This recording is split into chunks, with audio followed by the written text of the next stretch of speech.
오늘 경기는 김민재 선수가 바이에른 뮌헨에서 데뷔를 하는 경기고, 그리고 김민재 선수가 프리시즌 첫 번째 경기이기 때문에 당연히 몸 상태도 100%가 아니고, 그리고 선수들과의 호흡도 100%는 아니에요.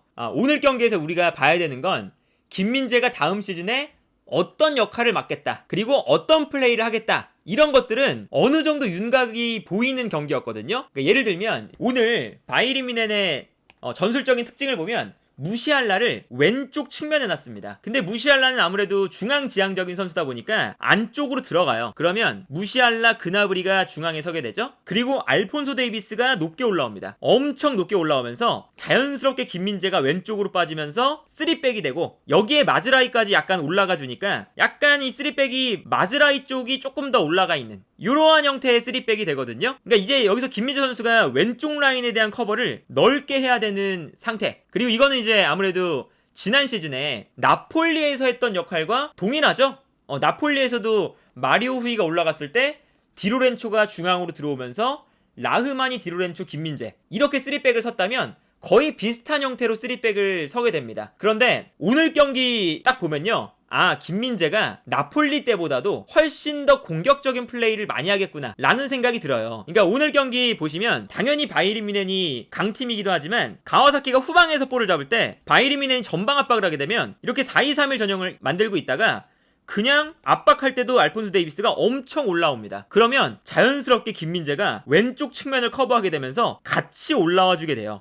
수비 라인도 높을 뿐더러 일단 압박에 참여를 해야 당연히 전방 압박이 이루어지기 때문에 김민재가 올라와서 전방 압박에 가담을 하고 바이에른 뮌헨이 한쪽 측면에서 압박 라인을 만드는 모습들이 많이 나왔었죠. 그래서 오늘 경기 보시면 김민재가 그 알폰소 데이비스가 올라가니까 따라서 올라가서 엄청나게 높은 지역에서 압박을 하고 거기서 볼을 빼앗고 이런 장면들이 많이 나왔었거든요. 경기 장면 보시면 바이에른 뮌헨이 전방 압박을 들어가는데 알폰소 데이비스가 엄청나게 올라와서 압박을 하고 있어요. 거의 그냥 뭐 윙포워드처럼 올라오죠. 그러다 보니까 가와사키가 압박을 당하면서 여기서 볼을 풀어내서 알폰소 데이비스가 올라오니까 그 뒤쪽으로 패스를 보내주고 있습니다. 그런데 그때 김민재도 알폰소 데이비스가 올라오니까 왼쪽 측면으로 올라와주면서 높은 지역까지 올라오고 있죠. 그래서 이 패스를 김민재가 직접 끊어내요, 전방에서. 그래서 이게 김민재 선수가 올라오다 보니까 한쪽 측면에서 바이에른 뮌헨의 선수들이 엄청나게 많이 몰려있고, 이 장면만 봐도 이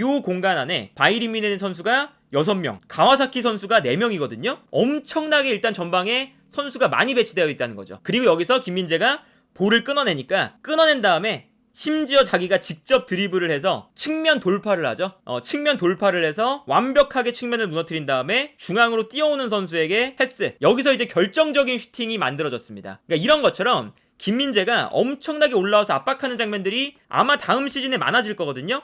이 장면도 보세요. 알폰소 데이비스가 올라와서 플레이를 하다 보니까 가와사키가 알폰소 데이비스의 뒤쪽으로 패스를 넘겨주고 있습니다. 그런데 당연히 김민재도 알폰소 데이비스가 올라가는 만큼 김민재도 같이 따라와서 압박을 해주고 있어요. 그래서 가와사키가 패스를 넣어줄 때 이미 김민재가 올라와서 끊어버리는 모습을 볼 수가 있죠. 그리고 이 장면만 보셔도 김민재의 위치, 최후방 수비수 김민재의 위치와 무시알라의 위치가 정말 촘촘하죠. 이거는 이제 김민재가 올라와 주기 때문에 공격 라인과 수비 라인의 간격이 매우 좁다는 거죠. 그리고 이 좁은 간격 사이에서 바이에른 뮌헨이 압박도 하고 볼도 이제 소유하고 패스도 주고받고 할 수 있는 포인트들이 만들어지는 겁니다. 그러니까 이게 이런 장면들이 계속 나오거든요. 이 장면도 보시면 정성용 골키퍼가, 아무래도 정성용 골키퍼는 킥이 좋은 선수잖아요. 알폰소 데이비스가 올라오니까 알폰소 데이비스의 뒤쪽으로 정성용 골키퍼가 패스를 보내주거든요. 그런데 이 롱패스를 따라 또 올라옵니다. 그래서 이 다음 장면 보면 이 롱패스가 정확하게 넘어가는데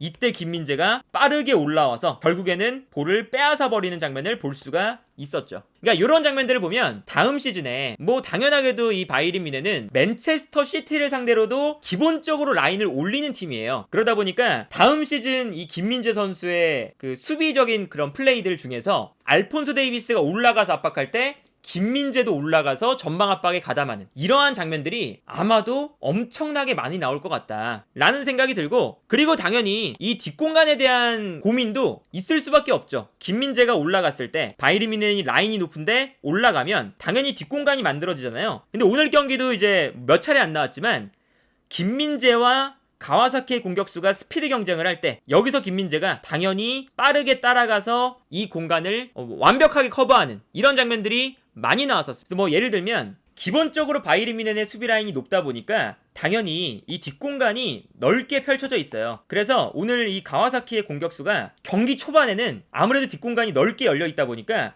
치고 달리는 플레이를 한번 해봤습니다. 그런데 여기서 너무 당연하게도 김민재와 가와사키의 공격수가 스피드 경쟁을 했을 때 김민재가 완벽하게 승리를 거두면서 뒷공간을 커버하는 이런 장면도 있었고요. 이런 장면이 나오거든요. 이제 이 장면은 어떤 장면이냐? 김민재 선수가 알폰소 데이비스가 올라가서 이제 수비를 하다 보니까 자연스럽게 측면으로 끌려 나오고 있어요. 그리고 의도적으로 오늘 경기에서 이 가와사키의 공격수들이 측면으로 나와주면서 김민재를 끌어내는 동작들을 많이 가져갔습니다. 그래서 이 중앙 공간을 김민재가 비워두면 이 공간으로 패스를 넣어주는 거죠. 그래서 다른 각도에서 보면 이렇거든요. 김민재가 이 공격수를 따라서 끌려 나갔을 때, 그리고 알폰소 데이비스는 올라가 있을 때 순간적으로 안쪽에 공간이 발생하니까 이 공간으로 가와사키가 패스를 넣어주고요. 그리고 측면으로 나와 있었던 공격수가 안쪽으로 뛰어 들어갑니다. 그리고 이 동작을 김민재가 끌려 나왔다가 상황 판단을 한 다음에 다시 뛰어가요. 그래서 이 다음 장면을 보면 결국에는 패스가 들어갈 때 이미 김민재가 측면으로 끌려갔다가 다시 복귀를 하면서 뛰어 들어오는 가와사키의 공격수를 완벽하게 막아내는데 성공을 합니다. 여기서 당연히 몸싸움을 이제 했을 때 가와사키의 공격수는 넘어져 있고 김민재가 정상적으로 몸싸움에 이기면서 걷어내는 이런 장면을 이제 볼 수가 있었고요. 그리고 이 장면도 마찬가지죠. 이 장면도 보면 아무래도 알폰소 데이비스가 올라가다 보니까 뒷공간으로 침투해 들어가면서 김민재를 끌어내고 있어요. 그래서 이 다음 장면을 보면 김민재가 끌려 나왔을 때 순간적으로 이 공간으로 공격수가 침투해 들어가고 끌려 나온 공격수가 뛰어 들어가는 선수에게 리턴 패스를 내주는 이러한 형태의 공격을 가져가거든요.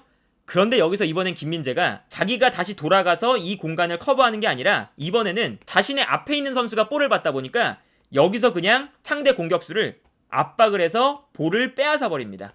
그러니까 애초에 이 뒷공간으로 뛰어 들어가는 선수가 넓은 공간이 발생해 있지만 여기서 김민재가 볼을 빼앗아 버리니까 이 공간을 활용할 수가 없었던 거죠. 그러니까 이거는 이제 아무래도 가와사키가 어느 정도 이제 경기를 하다가 계획이 되어 있었던 장면들이거든요. 이제 뭐 가와사키뿐만 아니라 J리그 팀들이 저런 플레이들을 많이 하고 또 잘해요. 최전방 공격수가 측면으로 나와주면서 수비수를 끌어냈을 때 측면에 있던 선수가 침투하는 이러한 플레이들을 많이 하는데 이제 오늘 경기에서 이 김민재가 끌려 나왔을 때 다시 돌아가는 속도도 워낙에 빠르고 그리고 끌려 나왔을 때 아예 그냥 볼을 빼앗아 버리니까 그 공간에 대한 허점을 아예 만들지를 않더라. 이런 장면을 볼 수가 있었고 그리고 이제 오늘 하이라이트는 이 장면이었죠. 이 장면은 이제 김민재가 올라와서 압박을 하고 있었거든요. 근데 이제 아무래도 김민재 선수가 오늘 컨디션이 100%는 아니에요. 프리시즌 첫 경기다 보니까 그래서 압박을 하다가 이 볼을 흘렸습니다. 이건 김민재의 실수였죠. 그러다 보니까 김민재가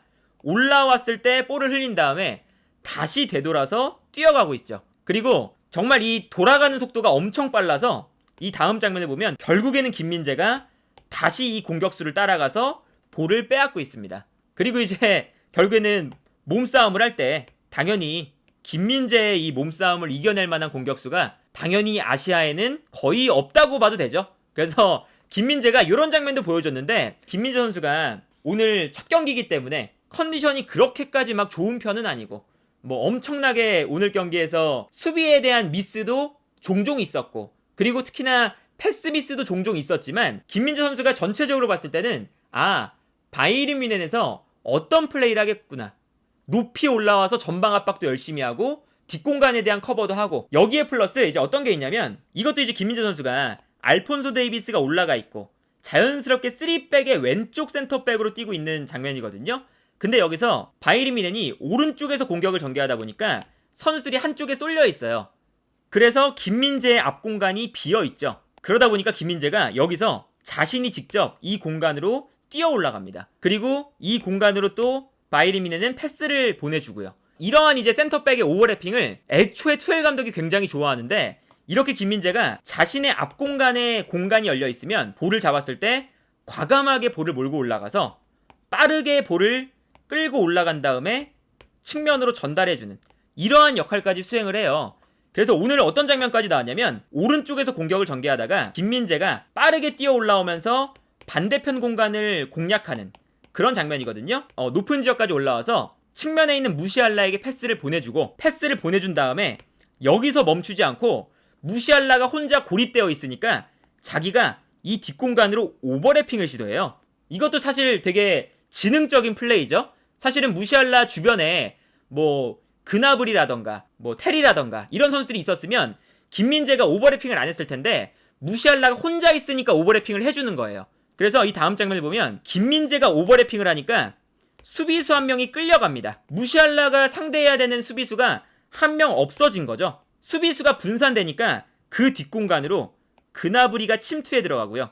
침투에 들어가는 그나브리에게 무시알라가 패스를 보내줄 수 있는 아주 좋은 장면들이 나오게 되는 거죠. 그래서 이 김민재의 오프더블 플레이가 이거는 김민재가 내가 패스를 받겠다 이게 아니라 수비수 한 명을 분산시켜주겠다 이런 이제 의도거든요. 이러한 플레이를 기본적으로 투엘 감독이 좋아해요. 그리고 이 투엘 감독이 특히나 첼시에서 리디거를 3백의 왼쪽 센터백으로 기용했을 때 리디거에게 기대했던 바가 바로 저러한 플레이였죠. 그리고 아마 그러한 플레이들을 김민재한테 이 바이에른 뮌헨에서는 요구를 많이 할 거거든요. 이제 오늘 공격적인 측면에서도 보면 이제 아무래도 앞쪽에 있는 알폰소 데이비스, 무시알라, 뭐 미드필더 라인은 라이머, 앞쪽에 있는 텔까지 김민재보다는 더 압박을 많이 받는 선수들이니까 압박을 받을 때 김민재가 직접 올라가서 공격을 풀어주거나 오버래핑을 하거나 이런 장면도 많이 나왔었다. 근데 사실은 이런 장면들이 김민재가 지난 시즌 나폴리에서 했던 플레이와 거의 흡사하고요. 그런데 이제 다만 여기서 달라지는 건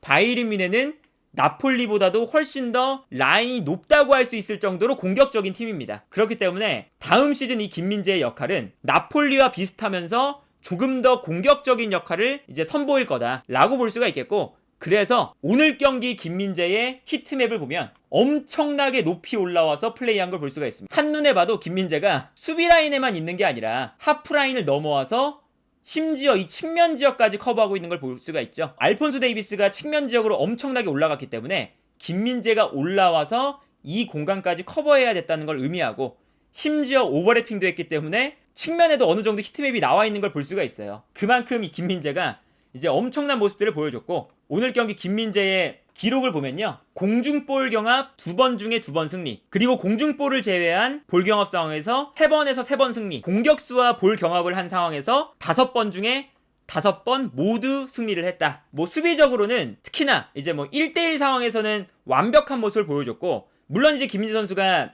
당연히 시즌 중의 컨디션보다는 좋지 않기 때문에 패스 미스도 좀 나오고 볼을 흘리는 장면도 하나 나오고 그랬지만 여전히 김민재는 완벽한 센터백의 모습을 보여줬다. 프리시즌 첫 경기를 감안하면 김민재가 오늘 경기도 정말 대단한 모습을 보여줬다 라고 볼 수가 있겠고, 아마 다음 시즌 바이에른 뮌헨에서는 뭐 우리가 늘상 보던, 그리고 나폴리에서 봤던 아주 공격적인 플레이를 하는 김민재, 그 김민재의 역할을 아마 동일하게 볼 것 같다